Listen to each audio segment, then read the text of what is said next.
Students, இப்போ நம்ம பார்க்க போகிறது எடுத்துக்காட்டு 3.29 கொஷின் பாருங்கள்.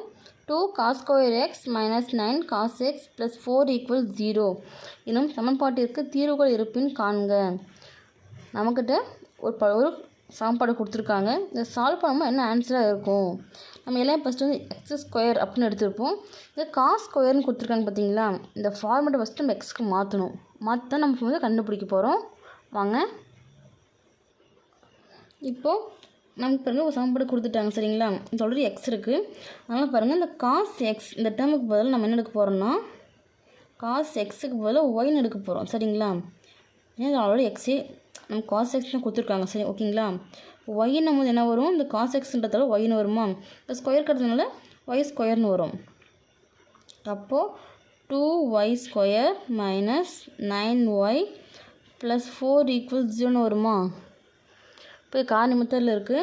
இப்போ 2 × 4 8 இங்கே -9. அப்போ இருக்கும் போது இங்கே 8 வரணும். கூட்டினாலும் கழிச்சா -9 வரணும். இப்போ ஓவர் 8 8ன்னு போடலாமா? ரெண்டுத்துக்கு மைனஸ் போட்டால் -1 × -8 +8 -1 -8 ஒரே மாதிரி கட்டினாலும் கூட்டும் போது -9 வருமா? அப்போது இந்த டைம் உங்களுக்கு ஓகே. ஆனால் இங்கே மாதிரி 2 இருக்குது பார்த்தீங்களா? இந்த 2 இப்போ கீழே வகுக்கணும். வகுக்கும் போது இந்த டைம் பார்த்திங்கன்னா வகுக்க முடியாது அப்படியே வரும். இது 1 2 4 8. அப்போ இது இந்த டைம் இப்படி எழுதலான்னா 2y - 1 2y இருக்கிற -1 இன்ட்டு இங்கே கேன்சல் பண்ணிச்சா? அப்போ y 4 மைனஸ் கட்டினாலும் -4 ஈக்குவல் 0. தனித்தனியாக எழுதும் போது 2y - 1 ஈக்குவல் 0 y - 4 ஈக்குவல் 0 சரிங்களா? அப்போ 2y இந்த பக்கம் மைனஸ் ஆக்கிறது பார்க்க ப்ளஸ்ஸாக மாறுமா? அப்போ +1 இங்கே பெருக்கல்ல 2 இந்த பக்கம் ரொம்ப வகுத்தில் வரும். அப்போ y ஈக்குவல் 1/2. அப்போ இது பார்த்திங்கன்னா இங்கே -4 இருக்குதா? இந்த பக்கம் ரொம்ப +4 மாறும். அப்போ y ஈக்குவல் +4. இது ஓட்டம் சரிங்களா? இப்போ எடுத்து எழுதியாச்சு. இப்போ வந்து காஸ் எக்ஸ்க்கு பதில் ஒய் நடத்துங்க. இப்போ பழையபடிக்கு காஸ் எக்ஸி கொடுக்கும்போது காஸ் எக்ஸ் ஈக்குவல் 1/2 வருமா? கம்மா இங்கே காஸ் எக்ஸ் ஈக்குவல் 4ன்னு வருமா? சரிங்களா?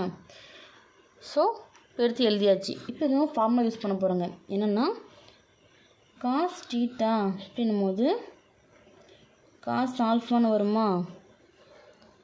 அப்போது இதை பேஸ் பண்ணி டீட்டாக்கு பார்த்தீங்கன்னா 2n பை ± ஆல்ஃபா ஃபார்முலா சரிங்களா? இந்த ஃபார்முலா பேஸ் பண்ணும்போது இதை நம்ம எடுத்து எழுத முடியும். இப்போ எடுத்து எழுதுனா காஸ் எக்ஸ் 1/2க்கு என்ன வரும்? நமக்கு π/3ன்னு கிடைக்கும் சரிங்களா? ஆல்ரெடி நான் உங்களுக்கு டெலிபிளேஷன் கொடுத்துருக்கேன். டெலிபிளேஷனில் பாருங்கள், காஸ் எக்ஸ் காஸ்னோட வேல்யூ 1/2ன்னும் போது நமக்கு π/3ன்னு கிடைக்கும். காஸ் எக்ஸ் ஈக்குவல் காஸ் π/3 இதுக்கு பார்த்தீங்கன்னா நமக்கு 4. ஸோ இதுக்கு வந்து தீர்வு கிடையாது. இப்போ காஸ் எக்ஸ் வந்து 4ன்னும் போது இது ஏற்புடையதில்லை சரிங்களா?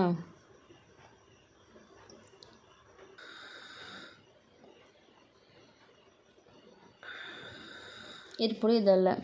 ஸோ ஃபைனலுக்கு ஆன்சர் பார்த்தீங்கன்னா எக்ஸ் ஈக்குவல் ஃபார்முலா அப்ளை பண்ணும்போது 2n π ± π/3 சரிங்களா? ஃபைனல் ஆன்சர் பிளாக்கில் கொடுத்துக்கோங்க.